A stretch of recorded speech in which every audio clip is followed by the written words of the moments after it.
Alhamdulillahi Rabbil Alamin. Wassalatu wassalamu ala ashrafil anbiya'i wal mursalin.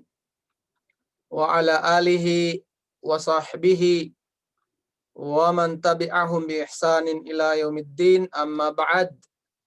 Fassalamu alaikum warahmatullahi wabarakatuhu.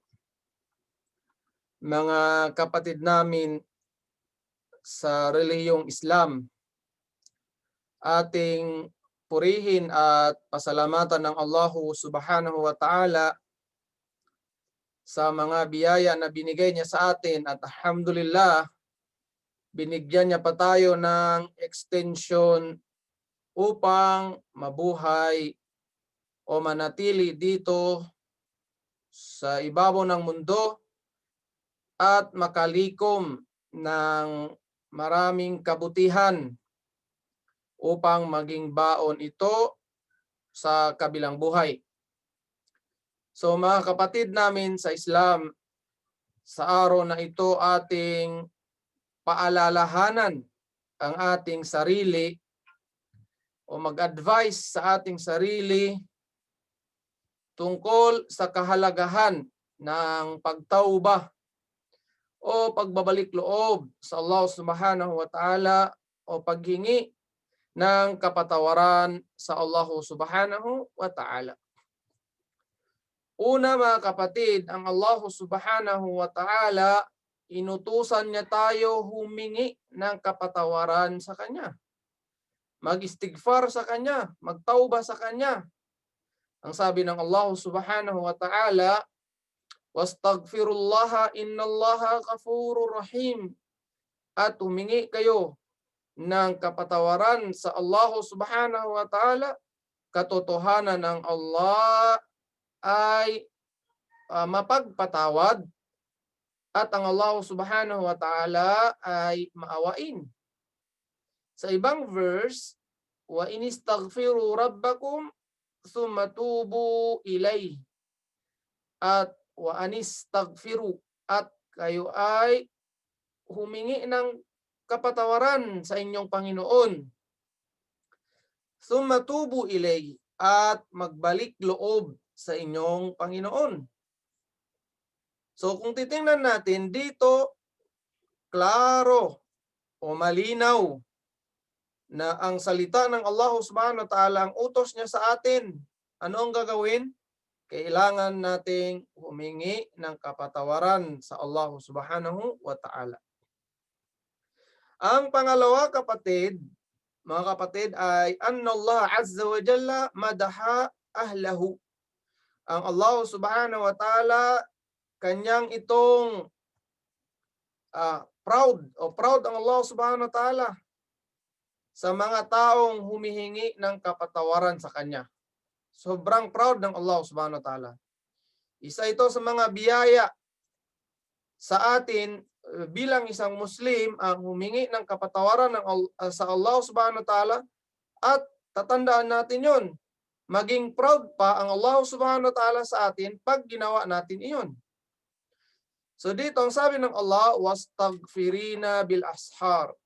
Wal mustaghfirina bil ashar. At yung mga taong humihingi ng kapatawaran, ang ashar, ito yung oras bago mag-fajar. Oras bago mag-fajar. Oras kung saan tayo nagsasahur.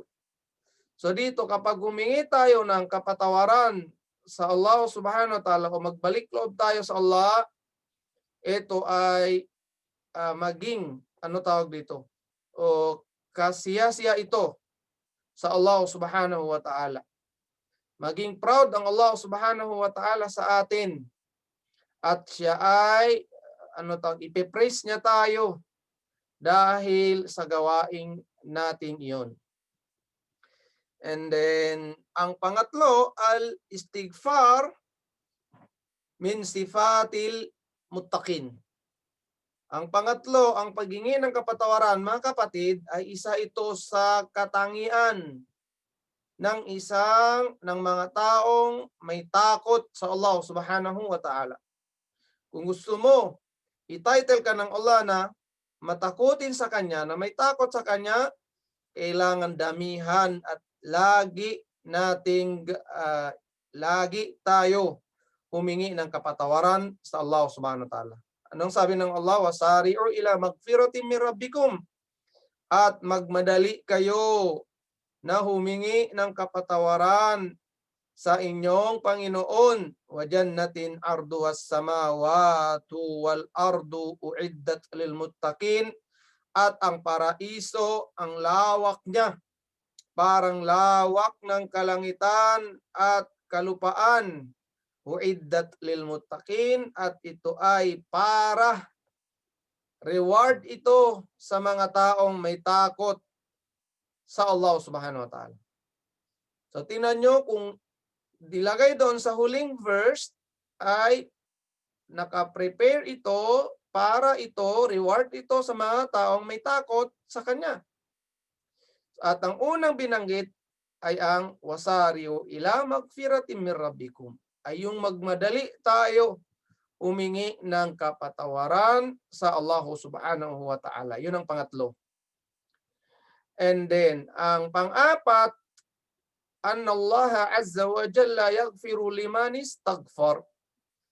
Ang katotohanan ng Allah subhanahu wa ta'ala, papatawarin niya ang taong humingi sa Kanya ng kapatawaran. Papatawarin ng Allah ang sino man humingi sa Kanya ng kapatawaran. Anong sabi ng Allah?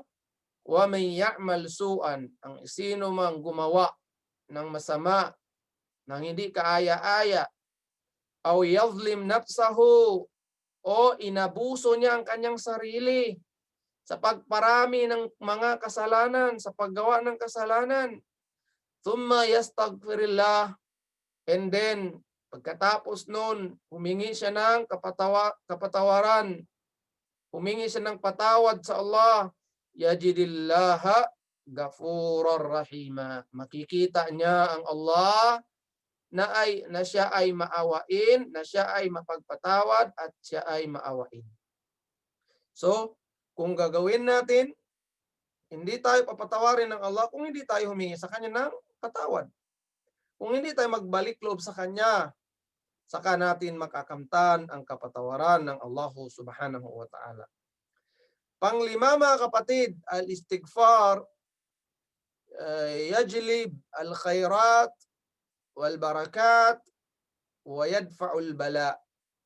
Ang pag-istighfar, paghingi ng patawad sa Allah subhanahu wa ta'ala, magbibigay ito ng mga kabutihan, magbibigay ito ng mga blessings, magbibigay ito ng biyaya, at wayad faul bala, at magpoprotect ito sa atin galing sa mga masasamang pangyayari na magaganap dito sa mundo. Ibig sabihin, kung ang isang lugar na yan, lahat ay humihingi ng kapatawaran sa Allah subhanahu wa ta'ala, malalayo, mapoprotektahan sila galing sa mga disaster, tulad ng mga bagyo, tulad ng mga lindol, o kung ano-ano pa man na natural disaster. Subhanallah. Isa ito sa mga blessings, napakainam o napakamagandang pagmamahal sa atin ng Allah subhanahu wa ta'ala at awa niya, kung gusto natin na maprotektahan ang ating sarili galing sa mga musiba, sa mga disaster, walang ibang gawain na pwede nating gawin kundi ang humingi ng patawad sa Allah subhanahu wa ta'ala. Tingnan niyo ang sabi ng Allah, faqultu astaghfiru rabbakum innahu kana ghaffara. At sinabi ng Nuh alayhi salam sa mga umma niya, humingi kayo ng kapatawaran sa Allah subhanahu wa ta'ala. Sa suratun Nuh ito, makikita nyo, innahu kana ghaffara, katotohanan ng inyong Panginoon ay mapagpatawad, yursilis samaa alaykum midrara. Tingnan nyo, papadalhan niya kayo galing sa langit ng ulan. Ng ulan. Ano dito? Papadalhan niya kayo galing sa langit ng mga blessings, ng mga biyaya. Dito, midrara, ang sabi ng iba ay ulan upang ang mga pananim, upang ang mga kalupaan ay maging masagana ang mga pananim dito. Wa yumdidkum bi amwalin wa banin, at bibigyan kayo ng Allah Subhanahu wa Ta'ala ng kayamanan, wa banin, at bibigyan kayo ng Allah ng mga anak, wa yaj'al lakum jannat, at bibigyan kayo ng Allah ng mga hardin, ng mga halaman, wa yaj'al lakum anhara, at bibigyan din kayo ng Allah ng mga sapa. Dito makikita nyo mga kapatid, ano ang requirement upang makamtan natin ang mga biyayang ito? Walang iba kundi ang paghingi ng kapatawaran sa Allah Subhanahu wa Ta'ala. Unang biyaya, ulan. Pangalawang biyaya, mga kayamanan. Pangatlong biyaya, mga anak. Pang-apat na biyaya, papasaganahin ng Allah Subhanahu wa Ta'ala ang pananim, papabungahin niya. And then ang panglima na binanggit dito ay mga sapa o yung mga buhay na buhay. Ibig sabihin, hindi tayo magkakaroon ng problema sa mga tubig dahil ang Allah Subhanahu wa Ta'ala bibigyan tayo ng mga sapa upang ang ating buhay ay masagana sa mundong ito. Subhanallah, tingnan nyo yan. Dahil sa istighfar, nakuha natin ang mga ito, hindi lang binanggit ng Allah ang lahat, bagkus kung ano man ang magpapagaan ng iyong sitwasyon, ibibigay yon ng Allah Subhanahu wa Ta'ala kapag ginawa mo ang requirement na gusto niyang gawin, walang iba kundi ang paghingi ng kapatawaran o ng patawad sa Kanya. And then, ang pang-anim, al-istighfar min mujibati rahmatihi. Ang paghingi ng kapatawaran ay ikakuha natin ito ng awa ng Allah Subhanahu wa Ta'ala. Ikakuha natin ito ng mercy ng Allah Subhanahu wa Ta'ala. Anong sabi ng Allah? Laula tastaghfirunallaha la'allakum turhamun. Kung hindi kayo maghingi ng kapatawaran, kung hindi kayo humingi ng patawad sa Allah, kung hindi kayo mag-istighfar sa Allah, hindi nyo makukuha ang kapatawaran ng Allah. At kung ginawa nyo naman, naghingi kayo ng kapatawaran sa Allah, la'allakum turhamun. Ito ay maging dahilan upang kayo ay kaawaan ng Allah Subhanahu wa Ta'ala. Upang tayo ay kaawaan ng Allah, humingi tayo ng kapatawaran sa Kanya, yung magsabi tayo ng astaghfirullahal azim, astaghfirullahal azim, o babanggitin din natin mamaya kung paano ba humingi ng kapatawaran sa Allah Subhanahu wa Ta'ala. Ang pangpito mga kapatid, al-istighfaru min, mubi'idat al-azab. Ang paghingi ng kapatawaran o ng patawad sa Allah Subhanahu wa Ta'ala, ang pag-istighfar, ikalayo natin ito sa parusa ng Allah Subhanahu wa Ta'ala. Kung gusto mo mailayo ka ng Allah sa parusa, mag-istighfar ka kapatid. Kung gusto natin mailayo ng Allah sa parusa, humingi tayo ng kapatawaran sa Kanya. Ano ang sabi ng Allah? Wa ma kana Allahu mu'adzibahum wa hum yastaghfirun. At ang Allah Subhanahu wa Ta'ala ay hindi sila paparusahan hanggat sila ay humihingi ng kapatawaran sa Allah Subhanahu wa Ta'ala. Tingnan nyo? Hanggat tayo ay humihingi ng kapatawaran sa Allah, hindi tayo paparusahan ng Allah Subhanahu wa Ta'ala. Bakit makakamit ng tao ang parusa ng Allah? Dahil hindi sila humingi ng patawad o ng kapatawaran sa Allah Subhanahu wa Ta'ala. Ang pangwalo mga kapatid, al-istighfar yajlibul quwa wal khair. Ang paghingi ng kapatawaran ay makakuha ito ng lakas ng loob upang gumawa ng gawaing mabuti. Ang sabi ng Allah, wa anistaghfiru rabbakum thumma tubu ilay, at humingi kayo ng kapatawaran sa inyong Panginoon, istaghfiru thumma tubu ilay, magbalik loob kayo sa Kanya, yumatti'ukum mata'an hasanan ila ajalim musamma. Katotohanan, papasayahin kayo ng Allah Subhanahu wa Ta'ala. Bibigyan kayo ng Allah ng enjoyment, ng kasiyahan, ng masasayang o masasaganang pamumuhay dito sa ibabaw ng mundo ila ajalin musamma, hanggang sa abutan kayo ng kamatayan. Wa yu'ti kulla dhi fadlin fadlahu. At bibigyan ng Allah ang bawat tao, ang bawat isa na mayroong kabutihan andyan sa kanya, bibigyan siya ng Allah ng kabutihan din tulad ng ginawa niya. So kung mayroon tayong ginawa, tulad na lang ng paghingi ng kapatawaran sa Allah Subhanahu wa Ta'ala, aasa din tayo na bibigyan din tayo ng magandang reward. Magandang reward galing sa Allah Subhanahu wa Ta'ala. Subhanallah. So yun mga kapatid, ang requirement, kung gusto mo ng masaganang buhay, humingi ka ng kapatawaran sa Allah Subhanahu wa Ta'ala, at hindi ang Allah Subhanahu wa Ta'ala kung ano ang sinabi niya, hindi siya nagbo-broken ng kanyang promise. At ang Allah Subhanahu wa Ta'ala, lahat ng sinasabi niya ay totoo. Kailangan natin ito paniwalaan dahil ang Allah Subhanahu wa Ta'ala ay lahat ng kanyang sinabi ay totoo. Okay. So ang pangsyam mga kapatid, tingnan natin ang mga verses sa loob ng Quran kung paano ang mga propeta at sugo ng Allah humingi ng kapatawaran sa Allah Subhanahu wa Ta'ala. Tingnan yung Adam alayhis salam at ng asawa niya na si Hawa.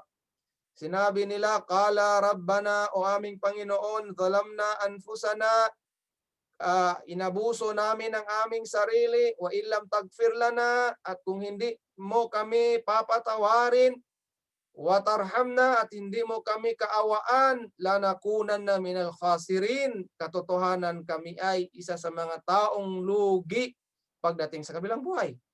So humingi ng kapatawaran ng Adam alayhis salam at ng asawa niya. Tingnan niyo yun. Ibig sabihin ng paghingi ng kapatawaran, gawain ito ng mga propeta at ng mga sugo. Ganon din si Nuh alayhis salam, "Rabbighfirli, o aking Panginoon, patawarin mo ako, waliwaliday, at ng mga magulang ko, patawarin mo rin, waliman dakhala baytiya mu'minan, at ang sino man na pumasok sa bahay ko, na siya ay may paniniwala sa iyo, walil mu'minin wal mu'minat, at saka sa mga mananampalatayang mga lalaki at mga babae." Tingnan nyo yan.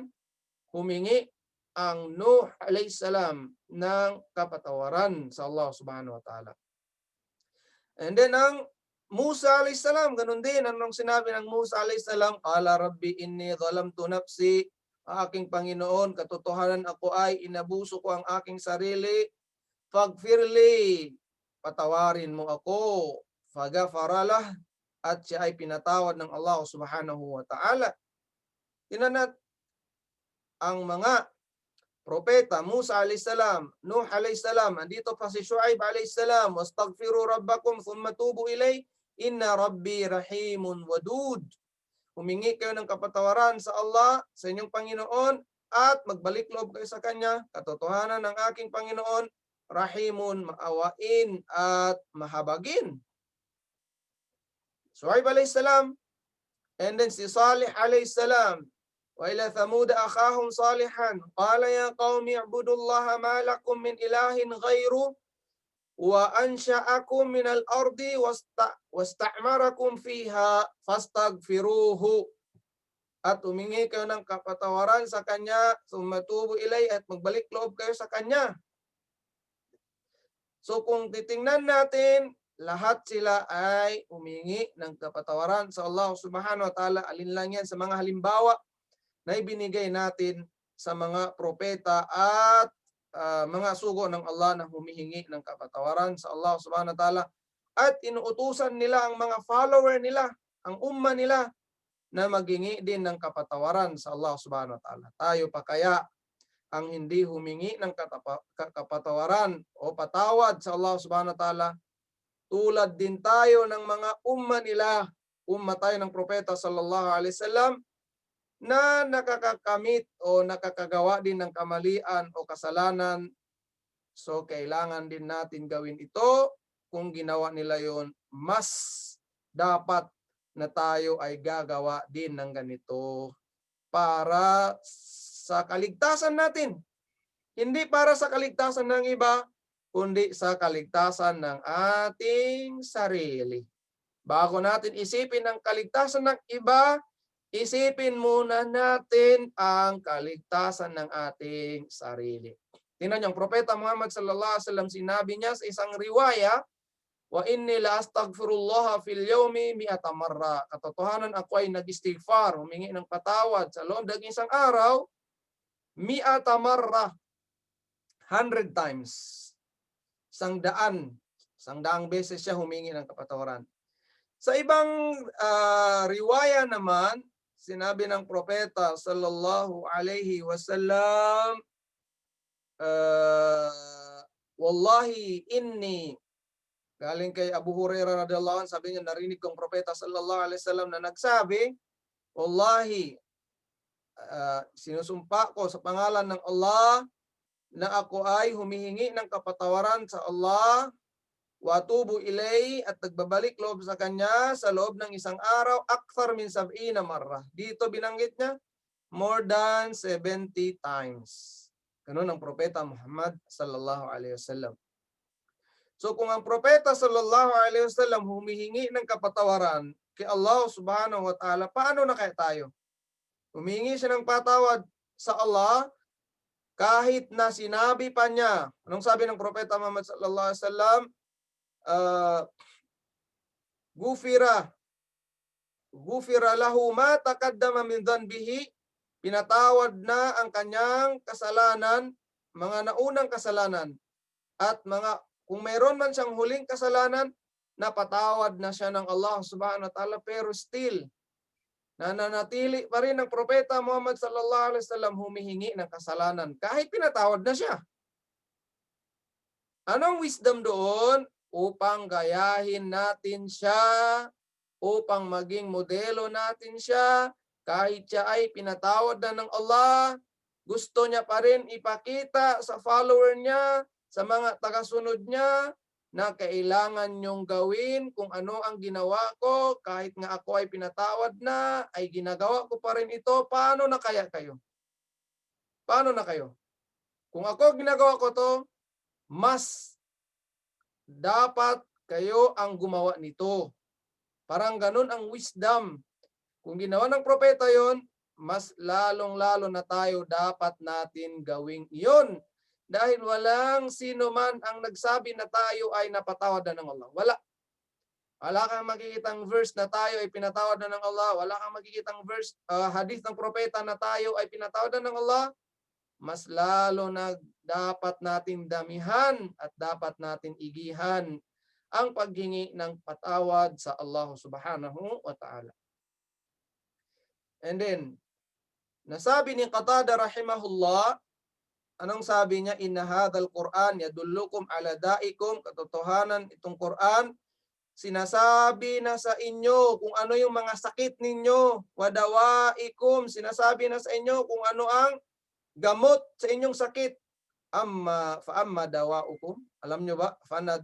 Fa'amma dawukum, alam nyo ba kung ano yung sakit natin o sakit ninyo? Fadhunub, yun na yung kasalanan. Ang sakit natin, walang iba kundi ang kasalanan. Wa amma dawaukum, at yung gamot sa sakit na yan, fal istighfar. Walang iba kundi ang paghingi ng patawad sa Allah. So yun ang number 1 na sakit. Bago pa man tayo pumunta sa physical na sakit, yung sakit na meron sa ating katawan, ang unang isipin natin, yun ay ang kasalanan na meron tayo sa Allah subhanahu wa ta'ala. Kasalanan sa Allah subhanahu wa ta'ala. Ano yung kasalanan na yun? Yun ang unang sakit na meron ang mga tao. Unang sakit meron ng tao ay ang kasalanan. Kung gusto niya itong gamutin, walang ibang gamot sa sakit na yan kundi ang paghingi ng ng patawad sa Allah subhanahu wa ta'ala. Tinan siya Hasan al-Basri rahimahullah. Ano ang sabi ni Imam Al-Hasan al-Basri rahimahullahu ta'ala? Akthiru minal istighfari fi buyutikum. Damihan ninyo ang pag-istighfar sa mga pamamahay ninyo. Wa ala mawadikum. Padamihan nyo ang pag-istighfar nyo sa mga lamesa ninyo. Anong lamesa? Sa mga kung saan kayo kumakain.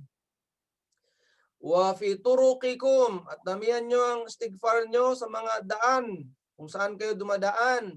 Wa fi aswaqikum. At damihan nyo ang istighfar nyo sa mga market. Kung saan man kayo nagma-market. Wa fi majalisikum. At sa mga upuan, sa mga tambayan ninyo. Ay na makuntum fa innakum matadruna mata tanzilul maghfirah.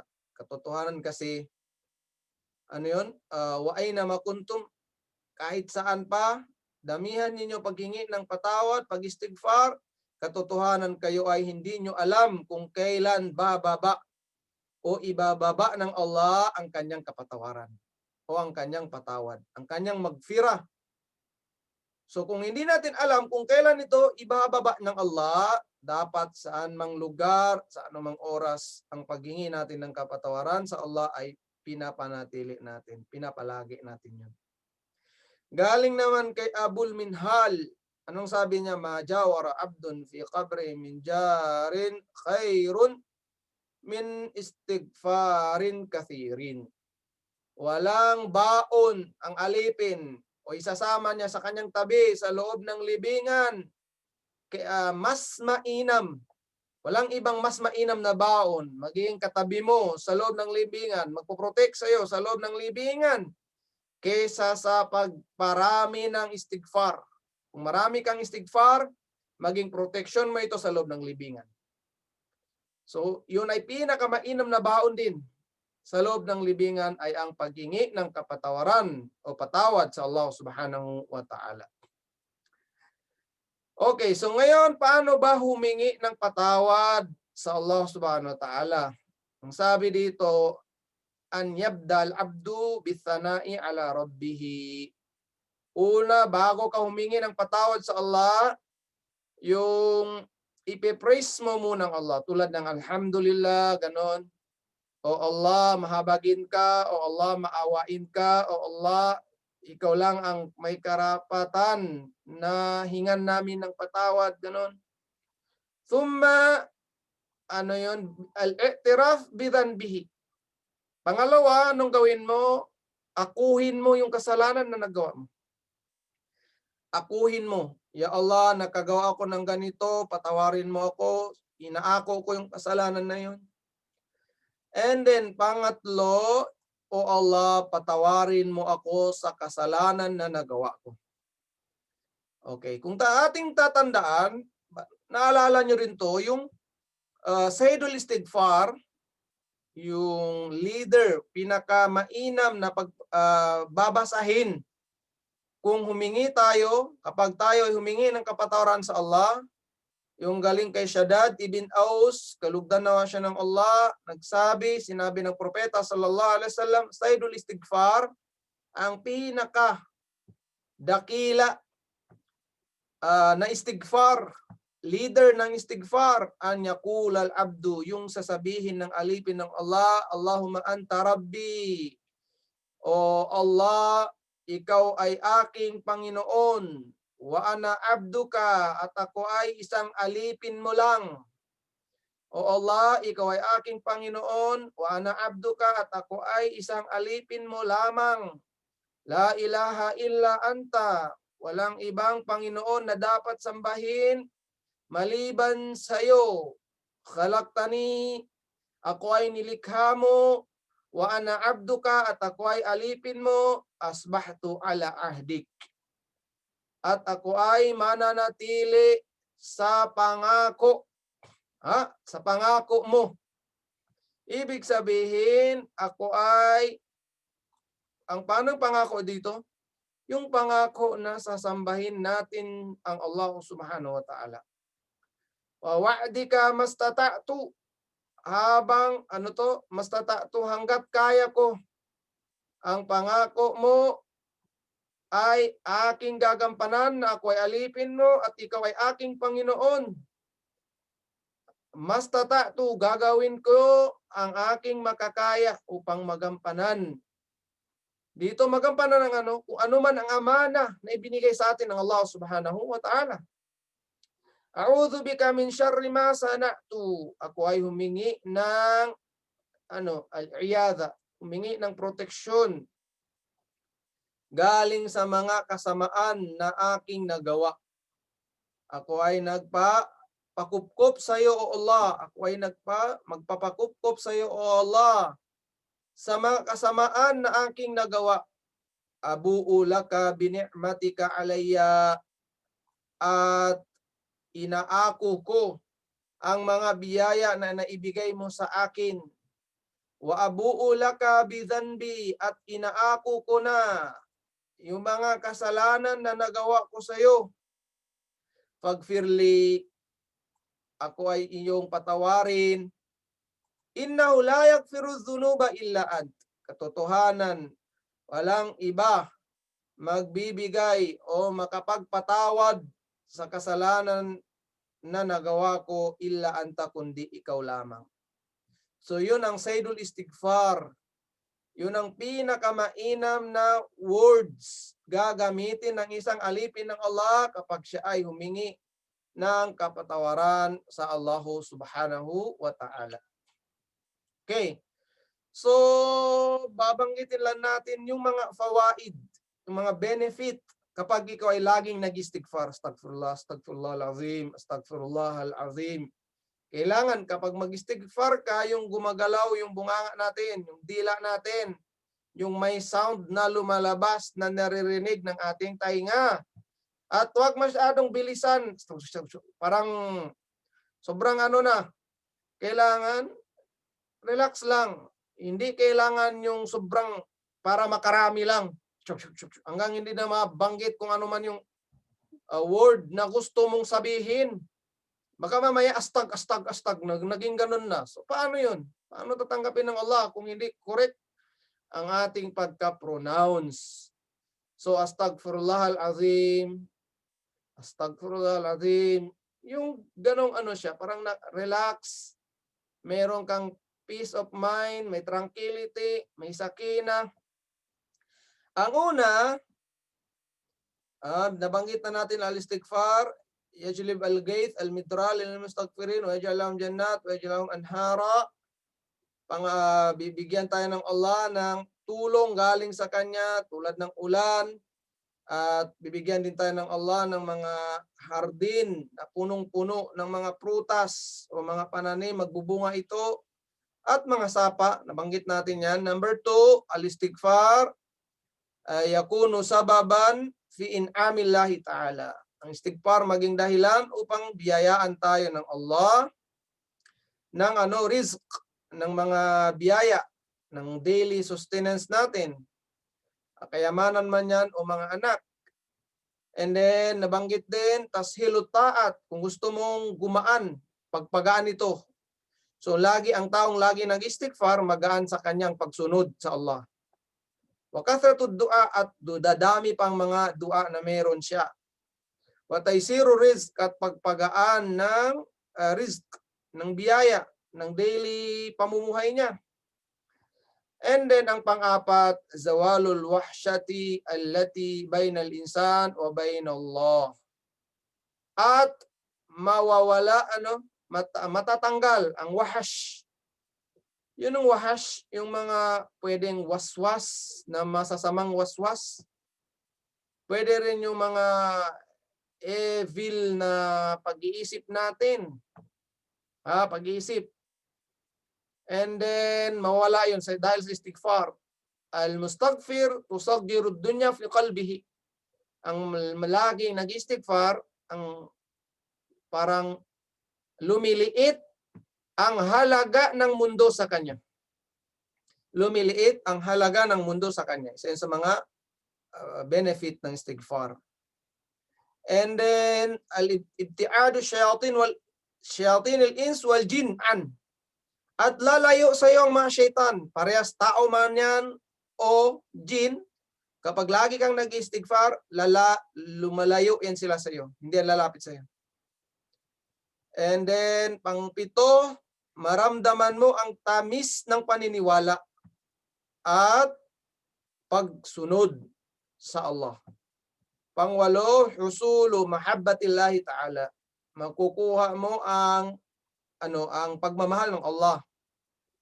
Pang-siyam, az-ziyadatu fil aqli wal iman.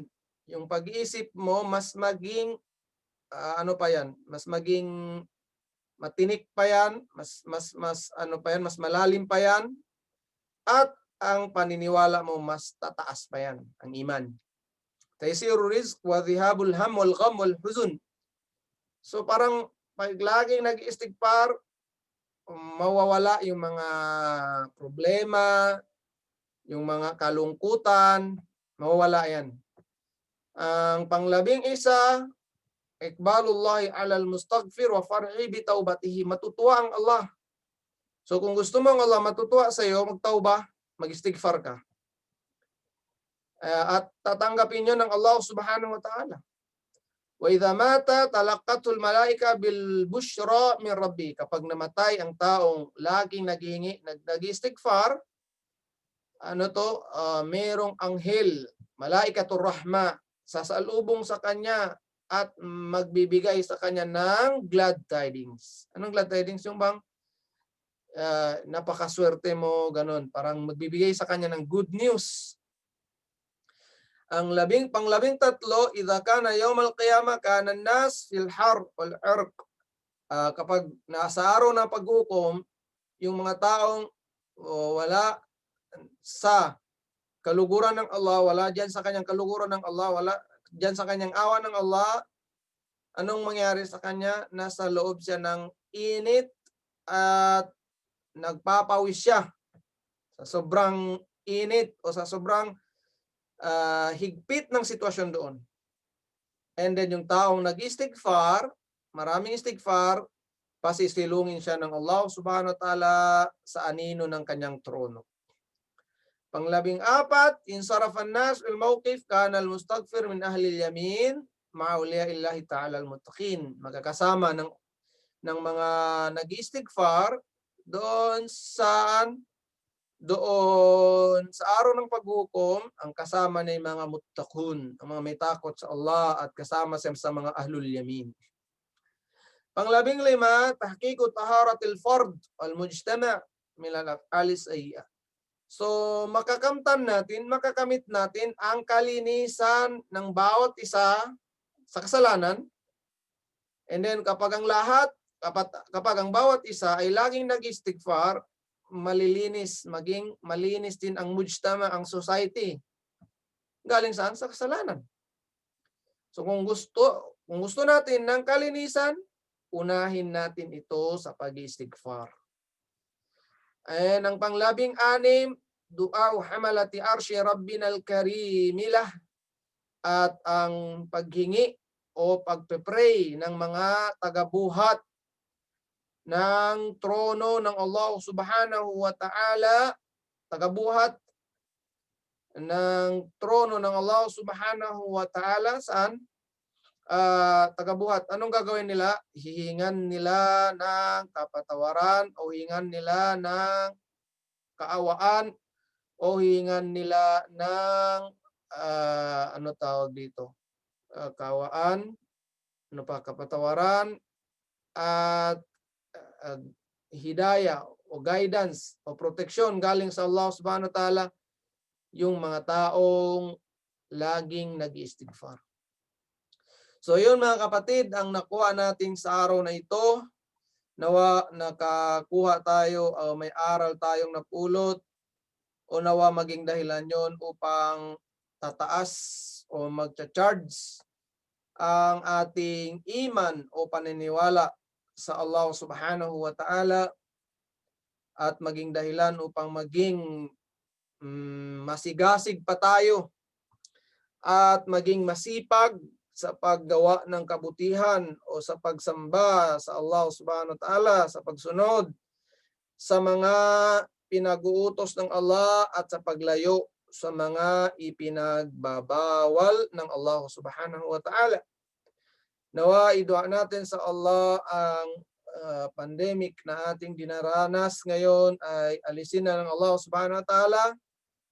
Nawa yung mga kapatid natin na may karamdaman, nawa sila ay pagalingin na ng Allah Subhanahu wa Ta'ala.